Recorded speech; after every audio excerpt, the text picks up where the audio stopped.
In this week's episode, it's time to go full-time. But what do you do with your house? And where do you put all your stuff? And how do you deal with leaving friends and family? All that and more as we ready, set, RV. Well, hi kids, and welcome to our RV Sunsets. I'm Mike. I'm Tony. And we are, well, you're like mid-50s. I'm late 50s. I'm past the mid-50s. No, you're still mid. No, if you know your math and everything, it's greater than or equal to, and I'm greater than. No, I'm still calling her mid-50s. And we have been full-time in our Brinkley Z3100 for going on 3 years now. We just started on the 3-year mark. Not always in the Brinkley, though. We did have a travel trailer before that. We are coming to you today from the spacious bedroom in the Brinkley Z3100. So this is the 4th video in our series on how to full-time RV. Today we are going to talk about things that you should be doing once you make that full-time RVing decision. Things like what to do first to set yourself up for success. What to do with any real property like a house. What to do with all of that stuff that you have. And what to do in regards to friends and family that you're going to be leaving behind. Well, leaving behind, but you still get a chance to come back and see them. So first, let's talk about what to do first. Give yourself a time limit of when you want to be full-time and how long you want to be full-time. We've seen enough information out there that not everybody takes to this lifestyle. So we decided to give ourselves a year. And we've realized after about 6 months of doing it, this was for us. But we did give ourselves a year. Another thing to do is talk to your financial advisor, assuming you have one. If you don't, talk to somebody that knows a little bit about money. Yeah, because a financial advisor can kind of help you understand where you're at as far as your money situation goes, especially if, like us, you're getting closer and closer to retirement. We sat down with our financial analyst, our financial advisor, and chatted with him about where we were, and he basically reassured us that we were in a good enough situation that we could do what we wanted to do. I'd buy the rig before you sell the house because it's just going to make everything so much easier. If you don't have a place to store the rig at your house, there are places that you can actually store your rig. It's not too expensive, but it gives you that option of being able to take stuff from your home and put it in the rig, pull things out, pull things back. Sorry, just another Brinkley. Here comes another Brinkley. We used to be special. We were like the only Brinkley in the park. It's not that way anymore. Row right by us. So once you have that rig, do yourself a favor, take a couple of close by weekend trips so you can kind of get used to all of the different systems of your rig, how to set it up, how to tear it down, and find out if anything's broken. Yeah, because things are going to break, and you'd rather have them break on the first couple of short trips. The minute that you think you're going to start going full-time, start purging your stuff. And somebody will say, well, maybe I'll change my mind. But you know what?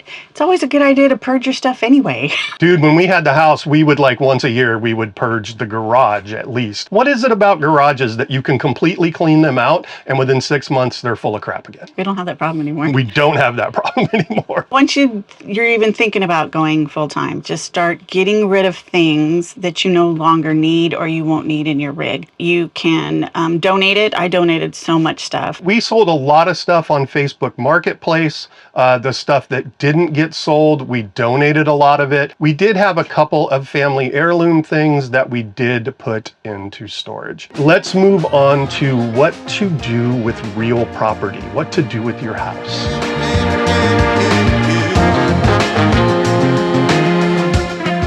So first, this assumes that you have some type of real property. If you don't have real property and this is not an issue for you, just look at the chapter notes in the show notes below, look at the chapter settings, and you can just click to the next section. But if you do have real property, if you do have a house, the first thing to consider is your house paid off? Or do you have a mortgage? Because that could very well impact the decisions you make on what you're going to do with your house. What did we do with our house? We sold it. We had other reasons why we sold it, but we sold it and I don't regret it at all. You could also keep a hold of your house and you could rent it out, but that could also incur some other costs, namely something like a property management company to handle things while you're not in town. Because there's going to be continued wear and tear on that house that you're going to have to maintain, even though you're no longer in it. Also, if you keep a hold of that house, if you do decide that you don't like the full-time RV life, you can always come back to the house that you own.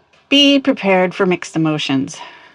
Excitement, fear, sadness as well. You're leaving what you've known. So yeah, it's going to be a roller coaster ride. Yeah, the first night after we sold the house and sat in our little travel trailer, we both ugly cried because we'd had that house for like 25 years and there was a lot of memories in it. There was also moments of, oh heck, what the heck did we just do? Yeah, there was moments of that too. All right, so that's house, that's real property. Let's move on to what do you do with all of your stuff, man? Do you sell it? Do you store it? I can tell you from our own experience, sell it. You don't need it anymore. Yeah, we sold a lot of stuff and put all of that money aside that we then used for our travel. We did donate a lot of it as well. And keep those receipts when you donate it because those are tax deductible. Getting rid of all of that stuff can be hard, but you might be surprised how much less encumbered you feel and how much money and time you wasted just on gathering stuff. If you do decide to store it, you're going to pay for that storage unless you have a friend or a relative that has a place for you to store stuff. I will guarantee you this. Once you put that thing in storage, cost of that storage will continue to rise. When we decided to look for a storage locker, what we thought was a huge advantage, I think in the end turned out to be a disadvantage. What do I mean? We looked at a place that had all these signs that said gated entry. So your stuff's safe, right? Because it's behind the gate and they give you a special code to get you in and out of the gate. Here's what we discovered about that code. You use that code every time you go in to dump stuff off into your storage locker. Once you stop entering the code because you've already got everything in your storage locker, that's when the rates start going up because they know all of your stuff is in and it takes a lot of work to get it back out. It's a game that they play. And I will tell you, in the 2 years that we had our stuff in storage, it doubled. Yeah, you definitely hit a point of diminishing returns. With what we paid in storage for a couple of years, we probably could have bought all new furniture. Mm-hmm. All right, what about those family treasures? Give them to the family members that you would give them to. My attitude as far as that was concerned was, why am I waiting till I die for them to have to come through? I went in and I talked to everybody and I said, do you want this? And some people said yes, some people said no. If they said no, gone. Give them away. Clothes. You're not going to need a ton of clothes in an RV. There's lots of places to donate the clothes to. We donated a ton and ton and ton. This is probably a little less important for dudes as it is for dudettes because honestly, I have like a week's worth of clothes. I wear mostly jeans and button-up shirts. I cannot believe when I finally cleared out the storage, the boxes and boxes of clothes that I kept. After 2 years, I never wore any of them because they were in storage. And then I realized that it just wasn't that important, that I have whittled my wardrobe down to the very basics, but I have something in my closet that can support any type of situation. As far as photos and stuff like that, if you have old time photos that are actually printed out, get them scanned. There's companies out there that'll scan them for you and they'll put them up in the cloud and they're out there forever. They also have photo frames that you can set up in your rig that you can hook to the cloud and go through and actually see the pictures, rotate through, which is really kind of cool. Family members can upload things from while you're traveling. They can upload events that you might be missing and put the pictures of those up there. It's kind of cool. Look into that technology. Just make sure that your kids don't upload the photos that you don't want to see. So you need to pare down your important documents. Again, scan most of them, put them in the cloud. I have them in multiple places that I can access them right from my phone, which is going to help you when you're on the road, believe me. Certain hard copies like your birth certificate and your passport and stuff like that, buy a fireproof container to keep in your rig and keep them in there. Can't stress that enough. I purchased off of Amazon. I purchased this thing. It's fireproof. I've got all my important documents in there and I feel safe knowing A, that they're in a fireproof container, but B, that I have them with me. This is for all my girlfriends out there.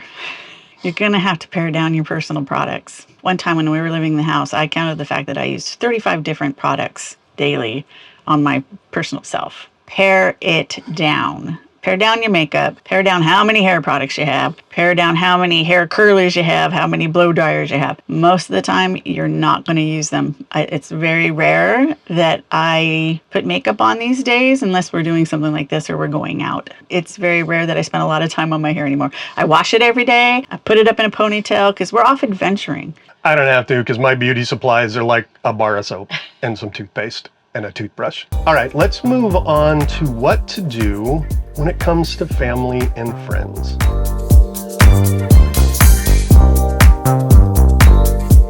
First of all, make sure they all have your contact information. Social media is one thing, but sometimes social media doesn't work. So just make sure the people that you want to stay connected to have your phone number and your email address. And speaking of contact information, make sure that in your phone you have a ICE, or in case of emergency contact, in that phone. We are driving up and down the road constantly. Things can happen. You can get in accidents. Make sure that if you are incapacitated, first responders have the ability to contact your next of kin, which will be that, in case of emergency, that ICE contact in your phone. In fact, put a couple of them in there, just in case they can't reach one. Take the time to say goodbye to your friends. It's going to be so busy. You're moving from the house and you're packing and you're so excited and you're going to get out and you're going to adventure, but take the time to go say goodbye. It'll be that time to give them all the information. It'll be that time to explain to them why you're doing this. And then after you have said goodbye, make sure to stay in contact with them. Staying in contact with friends and family is very, very easy these days. We talk on the phone with our son and daughter-in-law probably every other day, sometimes every day. We also do Zoom calls every once in a while with them. Yeah, and you can do that with your friends too. It's kind of fun. I actually like Zoom calls with friends. We do cocktail hours with friends over Zoom. We just did one with Joel and Tanya over at This Is Our Adventure, and we sat around for a good hour just sipping cocktails, having fun. At least once a month, email them what you're doing and what your forward plans are. Be kind and keep your family and friends up to date. So just send out an email to them and say, hey, this is where we've been the last couple of weeks. This is where we're going the next couple of weeks. Yeah, I mean, with our YouTube channel, it has a tendency to keep our family and friends updated as to where we've been, what we've been doing. A YouTube channel is a bit of a commitment, so I wouldn't necessarily suggest a YouTube channel. Maybe just a YouTube where you upload some videos that you take with your phone from time to time. This is a big one. Be prepared to make new friends, because we have made a ton of new friends out on the road. One tip for you while you are out and you're in RV parks, spend time outside of your rig. We tend to meet people, obviously, when we are outside of the rig. The other thing that can be advantageous, one of these. Honestly, we have met so many people in RV parks just by going to the dog park. It's kind of funny. We tend to remember the dog's name more than the person's name. But if you're not going to travel with a pet, just remember, get out of your trailer. Don't be afraid to say hi, good morning, good afternoon, good evening. Just find little things to start up a conversation with those around you. And the next thing you know, you're exchanging information and you're friends. And then you're planning your next year's travel around where your friends are, like we're doing right now. Well, this pretty much wraps up what we're going to talk about in this video. What are we going to talk about next week? Well, I'm going to tell you in a moment. But first, I want to tell you that if you got something out of this video, please feel free to hit that like button, the thumbs up.